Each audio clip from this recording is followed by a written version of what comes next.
Malam hari ini, Bapak Ibu Saudara, kabar baik akan berbicara tentang keluarga. Sama-sama katakan dengan saya, keluarga. Keluarga. Amin. Sama-sama katakan dengan saya, keluarga saya berharga. Semua sama-sama katakan dengan saya, keluarga saya berharga. Sekali lagi sama-sama katakan dengan saya, keluarga saya berharga. Amin, saudara. Keluarga kita itu sangat berharga. Nah, mari kita lihat, kita mulai Bapak Ibu Saudara, kita akan bahas tentang keluarga. Kita lihat dalam kitab Kejadian pasal yang kedua, ayat 23 sampai dengan ayatnya yang ke-24. Kitab Kejadian, pasalnya yang kedua, mulai dari ayat ke-23 hingga ayatnya yang ke-24. Dikatakan demikian bagi kita semua. Lalu, berkatalah manusia itu, maksudnya Adam berkata kepada Hawa, "Inilah dia, tulang dari tulangku, dan daging dari dagingku, ia akan dinamai perempuan, sebab ia diambil dari laki-laki. Sebab itu, seorang laki-laki akan meninggalkan ayahnya dan ibunya, dan bersatu." Sama-sama katakan dengan saya, bersatu. Sekali lagi sama-sama katakan dengan saya, bersatu. Artinya dalam berkeluarga tidak sendiri-sendiri, melainkan bersatu. Oleh karenanya dalam pernikahan kekristenan, bukan lagi dua, tetapi satu. Nah, ini yang harus kita pahami dan yang juga harus kita sadari bersama. Ya, saya lanjutkan. Dengan istrinya, sehingga keduanya menjadi satu daging. Sekali lagi ya, ayat 24. Sebab itu seorang laki-laki akan meninggalkan ayahnya dan ibunya, dan bersatu dengan istrinya, sehingga keduanya menjadi satu daging. Dengerin nih bapak-bapak, ibu-ibu, tanpa mengurangi rasa hormat, bukan mengajari, bukan menggurui. Apa yang dimiliki suami adalah milik istri. Apa yang dimiliki istri adalah milik suami. Inilah pernikahan, keluarga, rumah tangga orang Kristen, orang percaya. Nggak ada harta gue, harta lu, banda gua, banda lu, banda lu. Nggak bisa begitu. Karena apa yang dikatakan firman, mereka lagi bukan dua, tetapi satu. Satu, saudara. Dan lebih spesifiknya lagi, saudara, dikatakan bahwa mereka menjadi satu daging. Artinya nggak bisa terpisahkan, saudaraku terkasih dalam Tuhan. Oleh karenanya saya katakan keluarga itu sangat berharga. Makanya bagi Bapak Ibu saudaraku terkasih dalam Tuhan, para orang tua yang sedang memiliki anak, yang kelak ingin menikahkan anaknya, pastikan betul, doakan terlebih dahulu, tanya Tuhan terlebih dahulu, pasangan calon menantu bagi anak-anak kita. Sehingga di kemudian hari, kita sebagai orang tua dan sebagai mertua, tidak kecewa, saudara. Tidak tidak sia-sia memilih pasangan hidup yang untuk mendampingi rumah tangga anak-anak kita. Karena begini saudara, pernikahan Kristen itu pernikahan satu kali untuk selamanya. Yang dimana kalau kita bisa masuk dalam pernikahan tersebut dan dibangun keluarga tersebut, maka rumah tangga dan pernikahan itu nggak bisa dipisahkan saudara.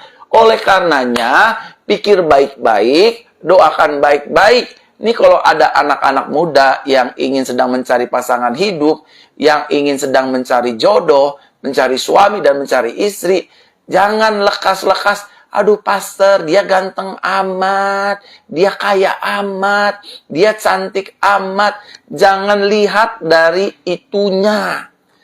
Karena nanti kamu akan kecewa. Saudara terkasih dalam Tuhan, salah satu bagian terpenting dalam hidup orang percaya adalah keluarga. Sama-sama katakan dengan saya, keluarga adalah bagian terpenting. Ayo, Bapak Ibu Saudara, sama-sama katakan dengan saya, keluarga adalah bagian terpenting dalam iman orang Kristen. As a Christian, as a believer, family is very important. Amin, Bapak Ibu Saudara. Di dalam kekristenan, keluarga sangatlah penting. Pertanyaan besarnya, kenapa keluarga itu penting? Saya jawab sederhana, Bapak Ibu Saudara. Karena keluarga, yang membangun keluarga, ide inisiatif membangun keluarga dan pernikahan dan rumah tangga, itu atas dasar idenya Tuhan. Kenapa keluarga dan rumah tangga itu penting? Karena keluarga dan rumah tangga itu ide dasarnya Tuhan. Tuhan ngomong sama sorga, Tuhan ngomong sama malak Yahweh namanya, malaikat-malaikat Yahweh, malaikat Tuhan, bahwa finally manusia itu tidak baik seorang diri saja.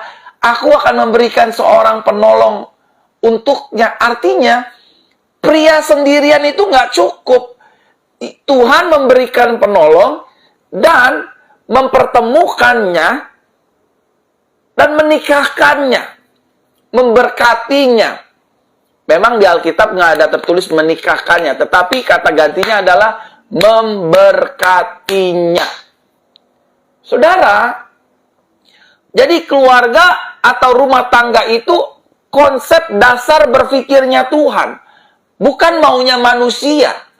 Itu keluarga dan rumah tangga bagian terpenting dalam iman orang percaya. Kenapa sih keluarga begitu penting? Kenapa rumah tangga begitu penting? Karena Tuhan yang bangun. Di mana Tuhan bangun keluarga? Di mana Tuhan bangun rumah tangga? Tuhan bangun di Taman Eden. Tuhan melihat Adam jalan sendirian. Babi punya pasangan, kucing punya pasangan, kuda berpasang-pasangan, panda berpasang-pasangan, singa berpasang-pasangan. Lalu Adam ngomong, kok mereka punya pasangan, saya enggak. Kok saya sendiri? Kok aku yang berbeda ciptaannya? Lalu Tuhan berfirman, tidak baik manusia seorang diri saja. Aku akan memberikan penolong yang lain. Adam dibuat Tuhan tidur, diambilnyalah tulang rusuknya, diciptakannya Hawa, dihembuskanlah nafas Tuhan, jadilah Hawa, saudara. Makanya, lalu berkatalah Adam, demikian, inilah dia, tulang dari tulangku dan daging dari dagingku, ia akan dinamai perempuan, sebab ia diambil dari laki-laki. Kenapa penting? Karena keluarga dibangun oleh atas dasar inisiatif Tuhan. Sama-sama katakan dengan saya, keluarga dibangun atas dasar inisiatif Tuhan. Amin. Artinya Tuhanlah yang memberi dan mempertemukan pasangan suami dan istri. Nih, Adam tidur, diambil tulang rusuknya, diciptakanlah wanita perempuan. Waktu Adam bangun, Hawa diberikan, inisiatif Tuhan, dipertemukan, dijodohkan, dan diberkati. Makanya kita diminta dalam pernikahan, dalam keluarga, dan rumah tangga, jangan dijadikan taman bermain.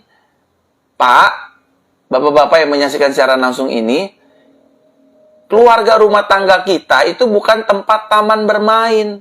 Bu, rumah tangga dan keluarga kita itu bukan tempat taman bermain. Jadi jangan coba-coba, itu ada sekretaris, cakep juga tuh, boleh juga tuh, sekali-sekali, istri saya nggak lihat ini. Wah, itu ada berondong, cakep juga tuh cowok tuh. Suami gue lagi pergi keluar kota ini seminggu, bolehlah sekali-sekali hidup nggak usah lempeng-lempeng. Nggak bisa. Ingat loh, Alkitab katakan mereka bukan lagi dua, tetapi satu. Pertanyaannya begini, kenapa sih orang Kristen itu kalau selingkuh ketahuan? Pertanyaan dasar ya, pertanyaan receh ya. Kenapa ya Pak Pendeta ya? Kok orang Kristen tuh kalau selingkuh pasti ketahuan?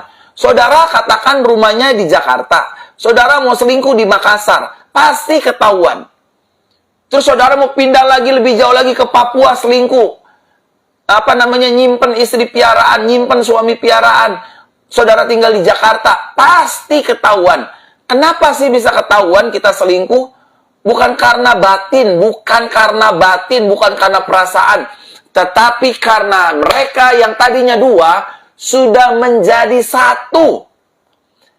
Sudah menjadi satu, saudara. Menjadi satu secara apa? Menjadi satu secara roh.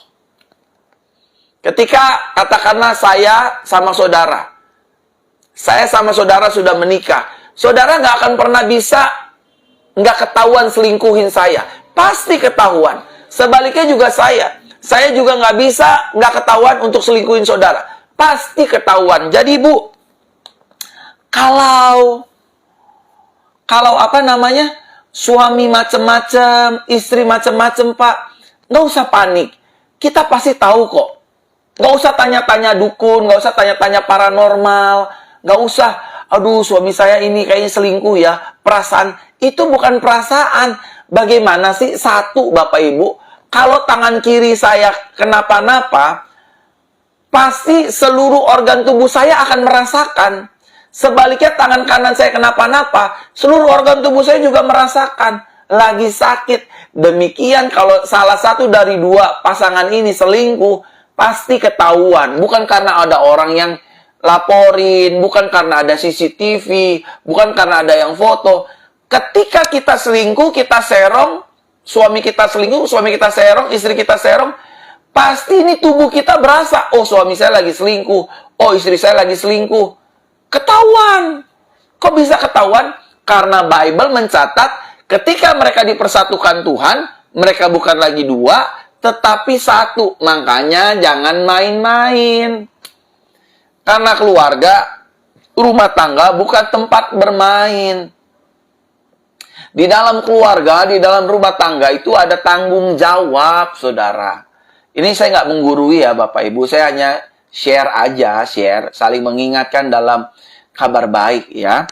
Nah, saudara, selain Tuhan yang memberi dan mempertemukan pasangan suami dan istri di Taman Eden, yang selanjutnya Tuhan jugalah yang memberikan keturunan bagi pasangan suami dan istri. Jadi kita nggak bisa main, Mas, kita main nikah-nikahan yuk. I love you, you love I. Love-lovean, kita udah nikah ya, sah ya. Nggak bisa, saudara. Besok bercerai ya, nggak bisa. Keluarga itu menggambarkan hubungan antara Kristus dengan gerejanya nanti, saudara. Kita nggak bisa sembarangan. Tuhan yang mempertemukan Adam dan Hawa, yang pertama. Yang kedua, Tuhan yang memberkati mereka berdua dan menjadi satu. Dan yang ketiga, dengar baik. Dia diperintahkan Tuhan untuk beranak cucu dan penuhilah bumi. Artinya, memang benar konsep keluarga dan rumah tangga itu dibangun atas dasar Tuhan. Manusia pada awalnya nggak tahu apa itu hamil, apa itu melahirkan. Nah, karena Tuhan begitu mengasihi, Tuhan mempercayakan beranak cuculah. Nah, makanya nih ibu-ibu, bapak-bapak yang punya anak-anak, bersyukur kalau Tuhan berikan anak dalam keluarga, dalam rumah tangga. Di luar sana itu ya, Bapak Ibu ya, tanpa mengurangi rasa hormat atau tanpa menggurui, itu ada banyak orang ingin hamil itu nggak bisa-bisa. Udah keluarin uang ratusan juta, pergi ke Malaysia, pergi ke Penang, pergi ke Singapura, kepingin hamil, tapi nggak hamil-hamil, nggak punya anak. Ini kita diberikan anak 1, 2, 3, bahkan 6, bahkan ada yang 12, kayak kesebelasan sepak bola gitu ya. Itu tuh anugerah Tuhan. Makanya anak tuh jangan dimaki-maki, diomelin, dikata-katain. Dia itu adalah upah dari Tuhan buat kita bersama. Amin, bapak-bapak, ibu-ibu. Jangan kita marah-marahin. Jangan kita maki-maki anak kita. Dasar anak tolol. Dasar anak bodoh. Dasar anak gak tahu diri. Anak sial dangkalan. Anak goblok. Lo nurunin siapa sih, Bu? Nggak usah ngomong lo nurunin siapa. Itu darah daging ibu. Ya nurunin ibu lah. Terus lagi ada orang tua ngomong, lo anak kok bodoh banget sih. Lo kayak siapa sih bodoh? Lah, antara dua. Antara darah bapaknya, antara darah emaknya. Antara dua ini aja. Oleh karenanya, saya sebagai keluarga dalam Kristus di ibadah JCC ini, ayo jangan marah-marahin anak-anak kita. Ya saya tahu kita punya keterbatasan dalam mendidik mereka. Tapi minta tolong sama Tuhan, minta tolong sama Roh Kudus.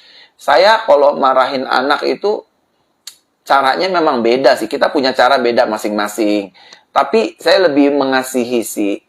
Kalau dihitung presentasinya dari 1 sampai 10, paling saya marah sama anak saya, paling 1, paling banyak 2. Paling banyak 2. Itu pun dengan hal-hal yang benar-benar benar-benar yang kelewatan banget. Tapi saya tidak marahin, anak goblok lo, anak tolol, anak bego, anak sialan. Aku balik, kamu kan orang pinter, kamu kan anak pinter, Lovely. Kamu nggak boleh gitu. Kamu tuh disayang Tuhan, kamu tuh nggak boleh begitu. Nanti Tuhan tuh sedih kalau kamu kayak begitu. Paling saya marah begitu. Kamu denger papi nggak? Papi nggak suka kalau kayak begitu. Gitu. Paling saya begitu, Bapak Ibu Saudara. Karena saya tahu di luar sana itu ada banyak orang yang kepingin banget punya anak, tapi nggak bisa punya anak. Udah ikut program kehamilan, udah ikut program bayi tabung, inilah itulah, gagal lagi, gagal lagi, gagal lagi, gagal lagi, gagal lagi. Kenapa sih gagal terus? Kenapa sih gagal terus? Ya jangan-jangan Bapak dan Ibu belum siap. Hari-harinya diisi dengan marah, maki-maki, marah, maki-maki, marah, maki-maki. Takut-takut nanti anak kalau dikasih, nanti dia lahir, dia hanya dimaki-maki, dimaki-maki, dimaki-maki, dimaki-maki. Saudaraku terkasih dalam Tuhan, keluarga itu penting. Amin. Ya, Tuhanlah yang memberikan keturunan bagi pasangan suami dan istri. Nah, kenapa keluarga itu penting, Bapak Ibu Saudara? Yang selanjutnya, karena Tuhan sendirilah yang melegitimasi rumah tangga keluarga di Taman Eden. Artinya, Tuhan sendiri loh yang mengesahkan keluarga di Taman Eden. Saudara, minta maaf nih. Tuhan hanya menciptakan Adam dan Hawa. Tuhan hanya mempertemukan Adam dan Hawa. Adam itu representatif jenis laki-laki pria. Hawa representatif jenis kelamin wanita. Jadi yang dinikahkan Tuhan, yang dipertemukan Tuhan, yang diberi anak sama Tuhan, hanya pasangan laki-laki dengan wanita. Amin. Di luar itu bukan idenya Tuhan. Idenya Tuhan itu mempertemukan laki-laki dengan wanita, dinikahkan, dikasih anak. Ini konsep yang benar sesuai firman Tuhan. Amin. Di luar itu saya nggak mau bahas, biarlah itu terjadi atas orang-orang tersebut. Tetapi kita yang di dalam Tuhan, yang di dalam Kristus menyadari bahwa saya laki-laki, calon istri saya perempuan, kami dipertemukan, dipersatukan, dinikahkan, dan kami diberi keturunan. Nah, ini yang dipandang benar oleh Tuhan. Bapak, Ibu, Saudaraku terkasih dalam Tuhan, saya ingin sampaikan buat kita semua,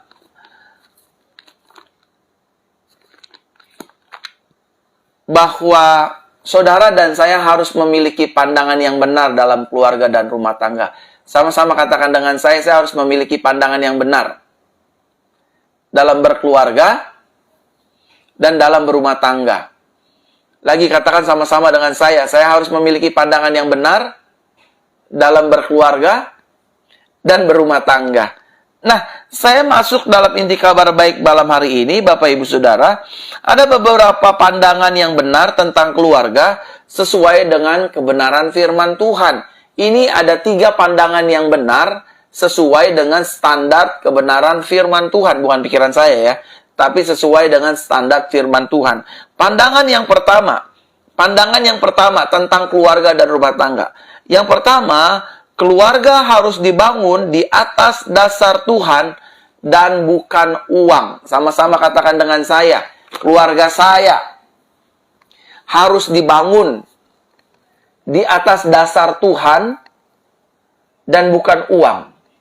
Ketika rumah tangga kita, ketika keluarga kita dibangun di atas dasar uang, percayalah Bapak Ibu Saudara, ketika keluarga dan rumah tangga kita dibangun di atas dasar uang, percayalah, rumah tangga itu tidak akan bertahan lama. Sebentar-sebentar akan bertengkar, sebentar-sebentar akan bertengkar, sebentar-sebentar akan bertengkar. Kenapa bertengkar? Karena mereka berjuang membangun keluarga dan rumah tangga di atas dasar uang. Saudara, saya sangat setuju dalam menjalani hidup ini, kita perlu uang. Tapi uang bukanlah segala-galanya. Ada berapa banyak pasangan-pasangan Kristen yang pada akhirnya kecewa dalam pernikahannya. Karena mereka terjebak bahwa, oh ini calon suami saya anak orang kaya. Calon menantu saya anak dari miliarder kaya. Calon menantu anak saya itu adalah istrinya anak pengusaha kaya. Saudara tolong berhenti memiliki konsep ini dalam berkeluarga dan berumah tangga. Ingat saudara, uang, harta, itu bisa dicari selama kita tidak malas. Amin. Karena Tuhan berfirman, burung pipit di udara Tuhan pelihara. Apalagi hidup kita, rumah tangga kita. Selama kita nggak malas, as long we not lazy, kita bisa diberkati sama Tuhan. Amin. Keluarga itu, rumah tangga itu harus dibangun fondasinya di atas dasar Tuhan. Karena Tuhan yang mempertemukan. Karena Tuhan yang memberkati. Karena Tuhan yang memberikan anak dan keturunan. Kalau rumah tangga dibangun di atas dasar uang, puyeng nih keluarga. Puyeng. Sebentar-sebentar istri akan ngomong sama suami, "Pak, itu ngapain sih si mama minta duit mulu, minta bantuan dulu. Udah dong, ini kan keluarga kita sendiri. Kapan sih mama kamu gak nyusahin? Kapan sih papa kamu gak nyusahin? Minta mulu. Akhirnya ribut. Akhirnya keluarga rumah tangga itu setiap hari, 7 hari dalam seminggu, 4 hari ribut mulu. Ributnya tentang uang. Makanya, bangunlah keluarga kita, rumah tangga kita di atas dasar Tuhan. Kalau rumah tangga dibangun di atas dasar uang, kelar saudara. Sebentar-sebentar menuntut. Dan kalau rumah tangga hanya dibangun di atas dasar uang, itu bahaya saudara. Bahayanya begini. Pak, kamu harus kerja keras, Pak. Saya ngerti kita harus kerja keras, bekerja. Tapi kita nggak perlu kerja keras mati-matian. Karena firman jelas berkata begini. Ketika orang percaya tidur, Tuhan memberkati mereka pada saat dia beristirahat. Dan yang kedua, firmannya jelas berkata bahwa berkat Tuhanlah yang menjadikan kita kaya, susah payah tidak akan menambahnya. Saya nggak bilang saudara untuk nggak bekerja loh ya. Kita diminta Tuhan bekerja, tapi bukan bekerja keras. Orang yang bekerja keras berarti dia nggak mengandalkan Tuhannya. Kita bekerja aja, saudara. Kita bekerja nggak perlu sampai keras, puter otak, banting tulang. Nggak perlu kayak gitu, saudara. Nggak perlu. Nanti kita masuk 10 juta, keluar 30 juta. Dapat 100 juta, keluar 200 juta. Ada aja bocornya. Jadi, saudara, belajar hari ini tuh, iya ya, keluarga itu harus dibangun di atas dasar Tuhan. Bangun pagi, suami sama istri berdua, gandengan tangan atau berdoa, ajak anaknya berdoa. Kalau hanya sekadar uang lagi, percaya anak kita jatuh dalam narkoba. Anak kita jatuh dalam pergaulan yang, seks bebas. Istri kita tuh akan foya. Udah pokoknya uang. Aku gak mau tahu.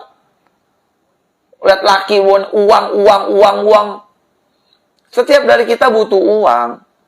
Karena uang adalah satu alat nilai tukar yang diresmikan oleh negara untuk menjadi alat tukar. Saudara, saya ingin sampaikan satu kali ada seorang muda-mudi bertemu dengan saya ingin menikah. Waktu sebelum mereka menikah, salah satu pasangannya cowoknya bilang begini, apa saja yang kamu minta aku kasih sayang. Nah, dia menikah bukan atas dasar benar-benar Tuhan tuntun. Bukan benar-benar atas dasar Tuhan bimbing. Tapi dia menikah atas dasar, oh ini laki lumayan juga nih uangnya nih. Ini laki boleh juga nih gajinya. 2 digit, gede lagi. Saudara tahu nggak, waktu awal-awal sebelum menikah, dia tuh dikasih tas-tas mewah. Dia diajak jalan-jalan ke luar negeri. Dia diberikan semuanya. Waktu setelah menikah, tahu apa yang terjadi? Uang belanja juga nggak dikasih. Uang bulanan juga nggak dikasih. Kemana rasa sayang dan cinta mula-mulanya? Hilang, saudara. Kenapa? Karena keluarganya dibangun atas dasar uang. Itu salah, saudara. Saudara akan sakit hati.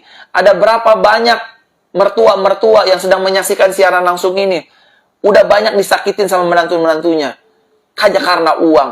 Aduh ya, saya salah Pak Pendeta ya. Saya nggak mikir calon menantu saya itu ternyata kasar. Iya, karena ibu kejebak. Karena sudah terlalu lama miskin, mungkin capek, nggak mau kerja, ambil jalan instan.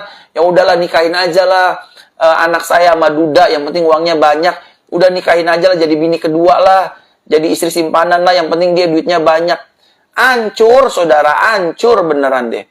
Saya udah bilang tadi di depan, keluarga itu bukan untuk tempat bermain. Kalau mau tempat bermain tuh di Fun World, di time zone tuh, saudara. Ada banyak kan orang tua itu pusing hari-hari ini. Aduh, Pak Pendeta, anak saya digugat cerai. Aduh, Pak Pendeta, anak saya nggak boleh ngunjungin cucu saya karena suaminya udah nggak bolehin. Iya, karena begini Bapak Ibu Saudara, orang yang menikah yang dia sudah kaya, menikah sama orang yang nggak punya uang, itu repot. Nanti berikutnya akan diungkit-ungkit. Nah, sebelum semua hal buruk ini terjadi, Bapak Ibu Saudara, mari sama-sama bangun keluarga di atas dasar Tuhan, ya. Karena uang itu gampang kok, saudara. Tuhan itu gak kekurangan cara untuk memberkati rumah tangga kita. Saudara yang sedang punya hutang, saudara yang sedang punya terlilit masalah keuangan, trust Him, trust His word. Percaya Dia, percaya firman-Nya. Gak mungkin Tuhan tinggalkan kita. Ingat aja, Pak, yang temuin Papa sama Mama itu Tuhan loh. Sama seperti Adam dan Hawa dipertemukan. Dan yang kedua, Papa nggak boleh lupa, yang berkati pernikahan kita itu Tuhan loh. Dan Papa juga nggak boleh lupa, yang kasih kita anak itu Tuhan. Kita mau program hamil kek, kita mau program apa kek, nggak bisa. Nggak bisa. Kita punya anak tuh karena nafas Tuhan. Punya anak. Kalau cuma sperma sama ketemu sperma, Tuhan nggak sembuhin nafas, nggak bisa. Saya udah mendoakan banyak orang hamil, saudara. Hampir ada, berapa ya? Ada 100 lebih kali saya doain orang hamil. 100-100-nya hamil, saudara. Itu karena Tuhan menghembuskan nafas kehidupan. Kalau hanya sperma ketemu sperma, terus digabungin, nggak bisa. Ada banyak kok orang sperma ketemu sperma digabungin. Jadi bayi tabung, akhirnya nggak hamil-hamil juga, gagal juga, gugur juga. Kalaupun hamil dia keguguran, nggak bisa. Makanya bangun keluarga rumah tangga di atas dasar Tuhan, bukan di atas dasar uang. Pagi berdoa, Tuhan aku percaya utang suamiku pasti dilunasi, masalahnya pasti ditolong, anakku pasti dapat pekerjaan, keluargaku dipelihara. Aku percaya meskipun aku nggak punya uang, aku pasti diberkati Tuhan, keluargaku pasti diberkati Tuhan, anak cucuku dilindungi Tuhan, dijauhkan dari virus, diproteksi. Ini dibangun di atas dasar Tuhan. Kalau hanya dibangun di atas dasar uang mah, suami bisa selingkuh, Bu. Sebaliknya juga gitu, Bapak-bapak. Kalau hanya dibangun di atas dasar uang, istri bisa selingkuh. Tapi coba bangun di atas dasar uang deh. Di atas dasar Tuhan deh. Nggak berani. Suami pulang kerja, istri lagi begini, Tuhan berkati suami saya, kasihan lagi pandemik ini, banyak pemecatan, jangan sampai dia kena pecat. Langsung mikir, saudara, suaminya mikir, gila, gue berangkat pagi-pagi, Di kantor lagi banyak PHK, pemecatan karena COVID-19. Istri gue tutup mata, lipat tangan, ngedoain gue. Gila banget. Suami tuh gak akan bakal macem-macem. Saudara nih, saya bersaksi ya. Saya bukannya DKI ya, dibawa ke tiak istri. Bukan, saya nggak dibawa ke tiak istri. Saya dibawa kuasa ilahi, saudara. Saya mengasihi Tuhan, saya mengasihi firman Tuhan. Jadi saya mengikuti perintah-perintah Tuhan, Bapak Ibu Saudara. Saya tuh senang berdoa sama istri saya, sama anak saya. Saya minta tumpangkan tangan mereka di atas kepala saya. Setiap sekali saya mau pelayanan, keluar kemanapun. Mau keluar kota, mau ke Jakarta. Sayang, doain papi dulu dong, urapin papi dulu dong. Karena kita bangun di atas dasar Tuhan. Saya nggak merasa saya pendeta terkenal, saya dikenal di mana-mana, dikerubungin banyak ribuan orang. Nggak penting, saudara. Karena saya tahu, harta yang paling berharga adalah keluarga. Uang bisa hilang, popularitas bisa meninggalkan kita. Yang setia pada akhirnya adalah keluarga. Mama kita, papa kita, anak-anak kita, suami kita, istri kita. Kalau dibangun di atas dasar yang benar, maka rumah tangga kita akan penuh sukacita. Yang kedua, pandangan yang benar tentang keluarga sesuai dengan kebenaran firman. Yang kedua, keluarga harus dibangun di atas dasar kasih dan bukan dengan emosi. Sama seperti Adam berkata kepada Hawa, inilah dia tulang dari tulangku, daging dari dagingku. Pak, bapak-bapak dengerin ya. Istri-istri kita kan punya kekurangan ya. Istri-istri kita punya kekurangan. Keluarga kita harus dibangun di atas dasar kasih. Kekurangan istri-istri kita apa sih? Pating pecotot, mulutnya ngomong melulu, ngoceh mulu. Minta duit, begitu melulu istri kita. Dari terbitnya matahari sampai terbenamnya ngomong melulu. Memang istri begitu. Makanya kita mesti mengerti tentang istri-istri. Oh, ternyata istri gue itu kayak burung parkit di pasar pagi. Oh, ternyata bini gue tuh kayak burung beo. Dari terbitnya matahari sampai terbenamnya ngoceh melulu. Oh, ternyata karakter istri gue tuh seperti kuota handphone unlimited. Gak ada habisnya gitu loh.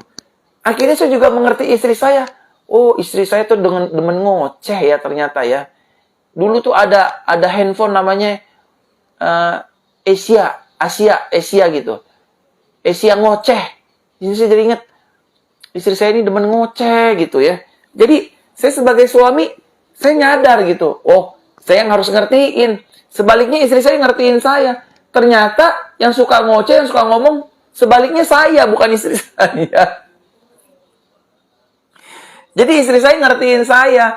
Kalau ditanya, pernah marah-marah nggak? Ya namanya keluarga pasti marah-marah lah.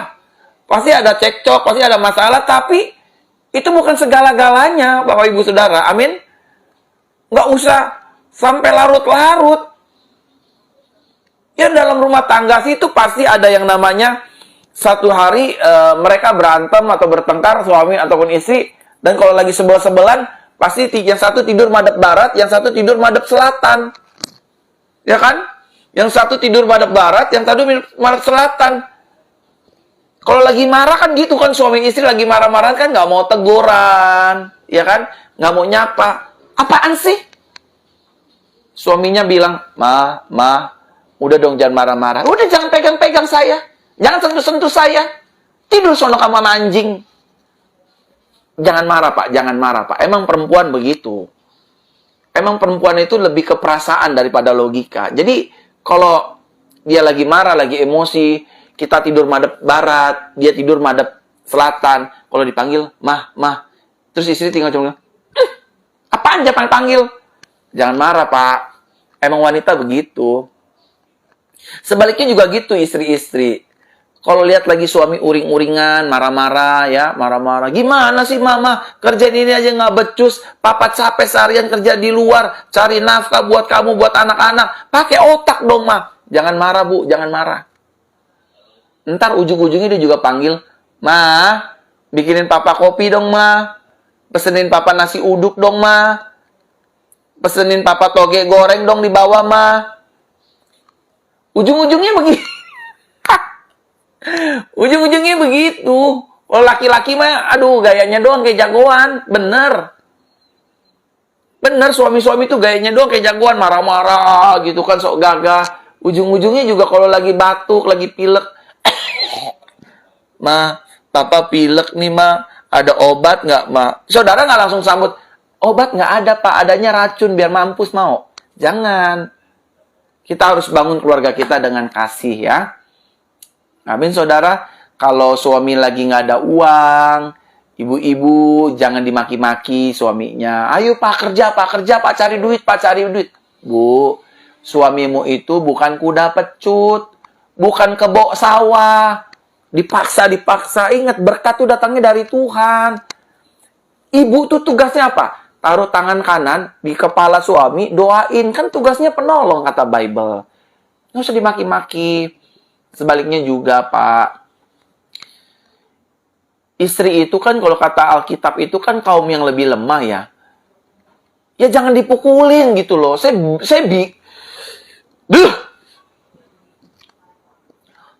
Gini ya. Jadi saya ngomong-ngomong nih, kalau ada pria-pria nih dengerin baik-baik nih. Yang ada pria-pria dengerin baik-baik. Saya mau ngomong sama Bapak Ibu semua. Khususnya yang pria-pria. Saya ini dilahirkan, saya ini mama saya orang Ambon, saudara. Mama saya Ambon, papa saya Alor. Jadinya kayak begini, saudara. Kalau saudara bilang saya sumbu pendek, saya sumbu pendek. Karena darah bapak saya itu, almarhum bapak saya itu orang Alor. Orang Alor, saudara. NTT sana. Dan mama saya orang Ambon. Nah, saudara tahu nggak? Papa saya itu, almarhum papa saya itu seneng banget mukulin mama saya. Apa-apa dipukul.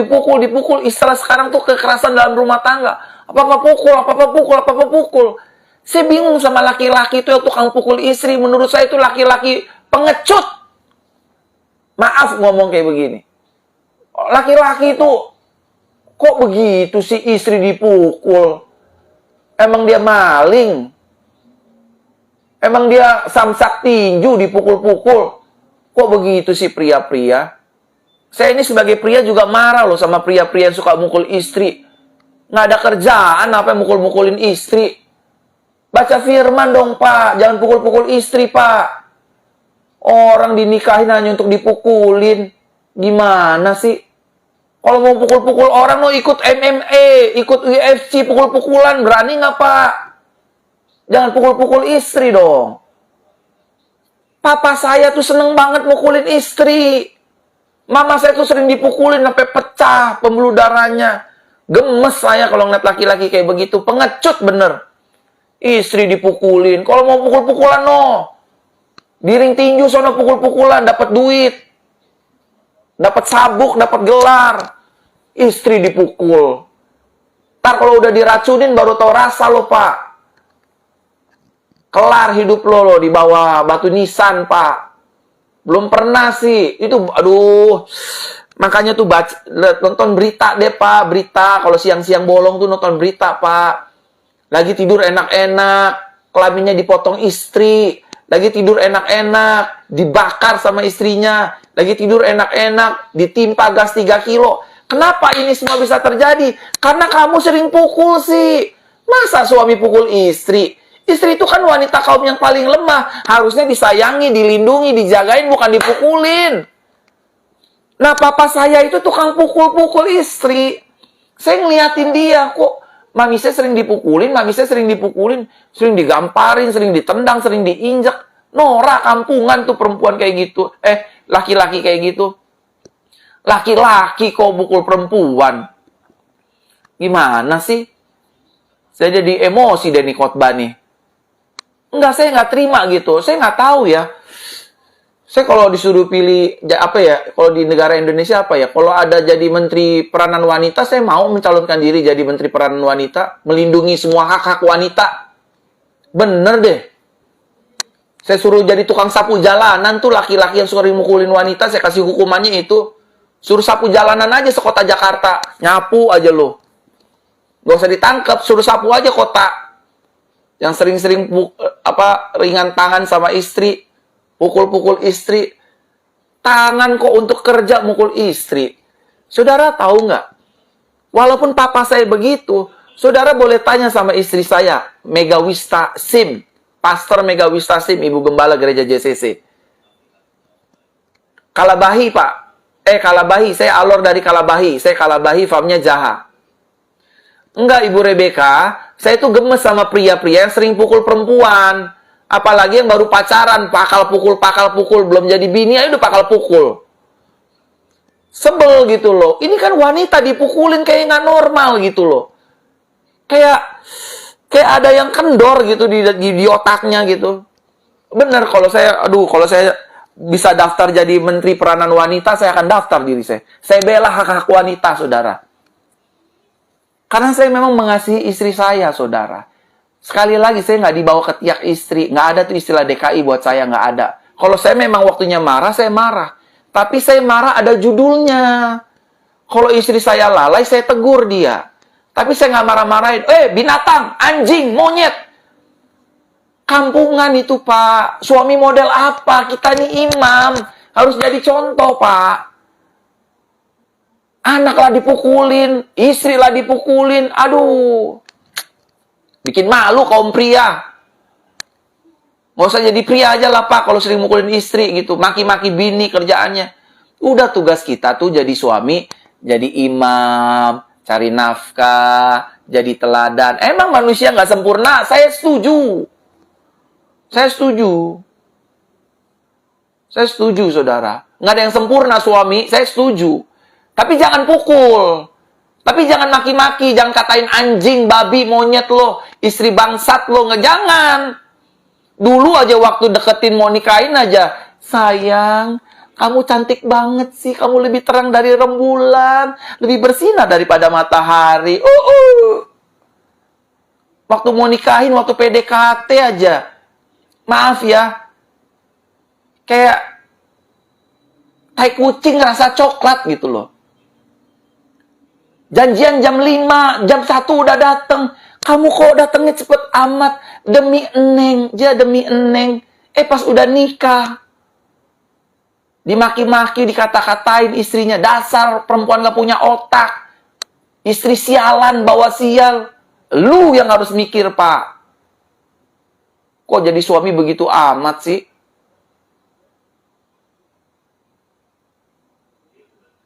Jadi keluarga tuh harus dibangun di atas dasar kasih. Saya lihat papa saya begitu, saudara.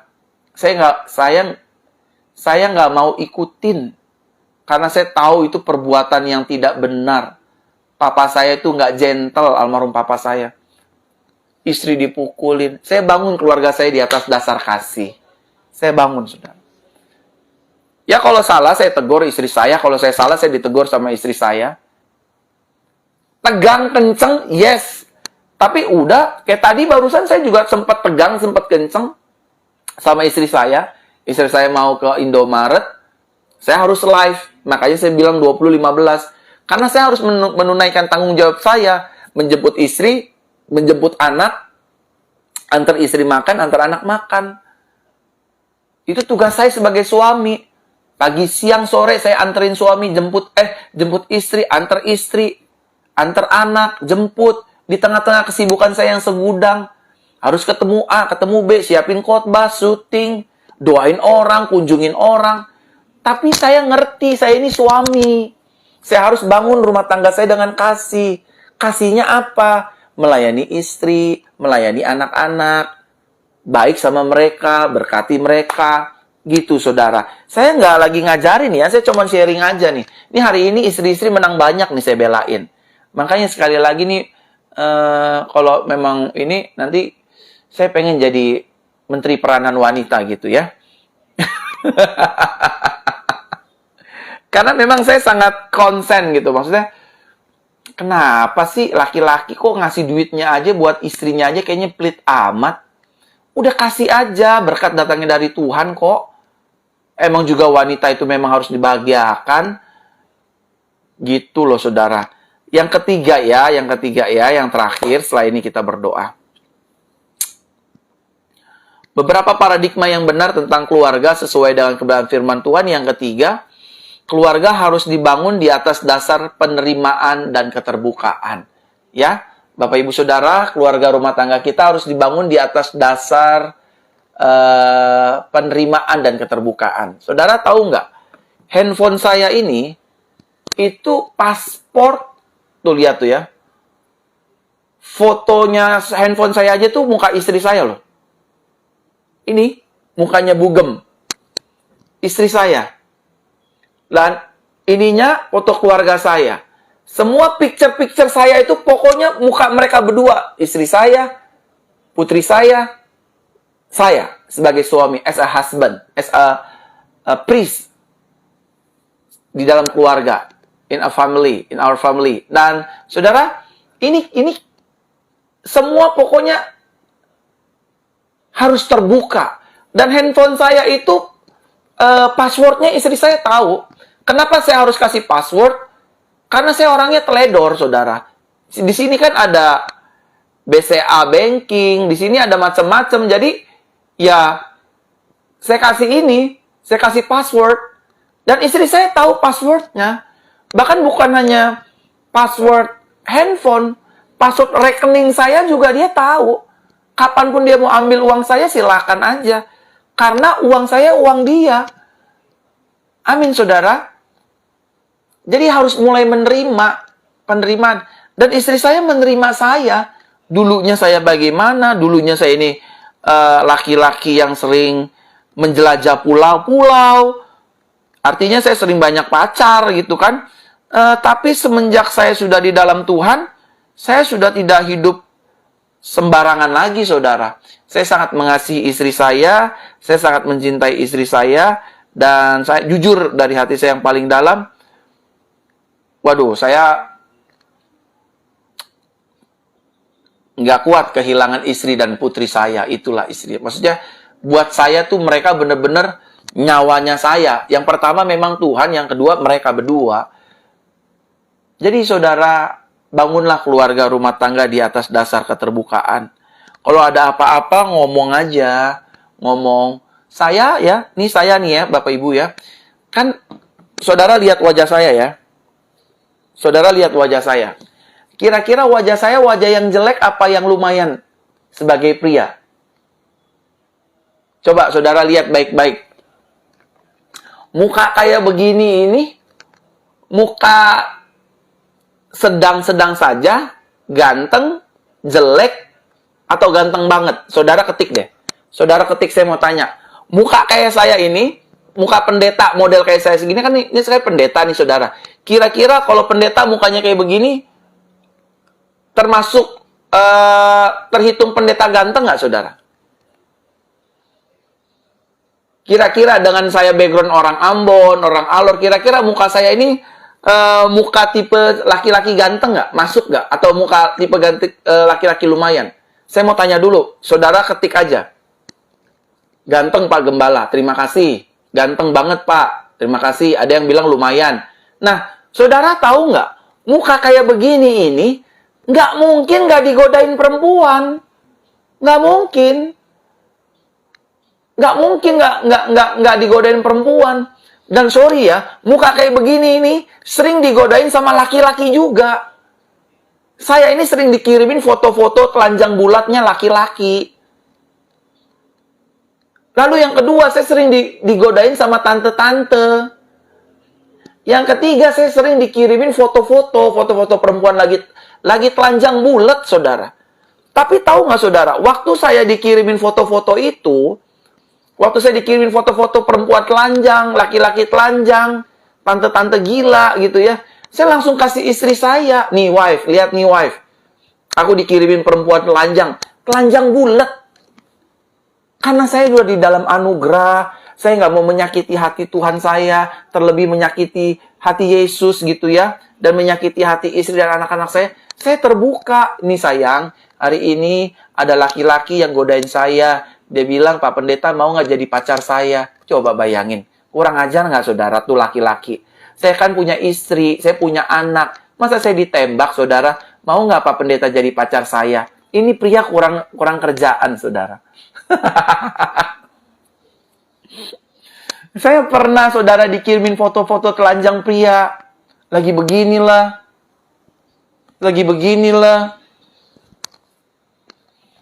Banyak, saudara. Makanya, saya bingung gitu loh. Mari kita bangun keluarga kita di atas dasar kejujuran, keterbukaan.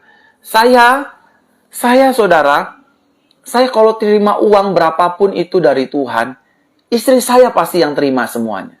Semua uang saya, hampir seluruh uang saya dipegang istri saya. Oh, itu namanya pria nggak punya wibawa. Terserah mau ngomong apa. I love her so much. Aku sangat mengasihi istri saya.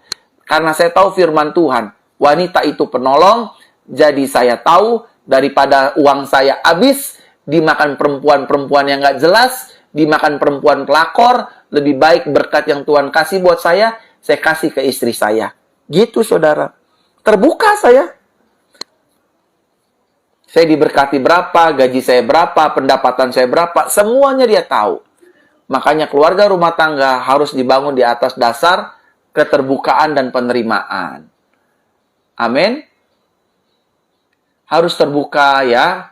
Harus apa? Harus apa? Harus saling menerima. Semoga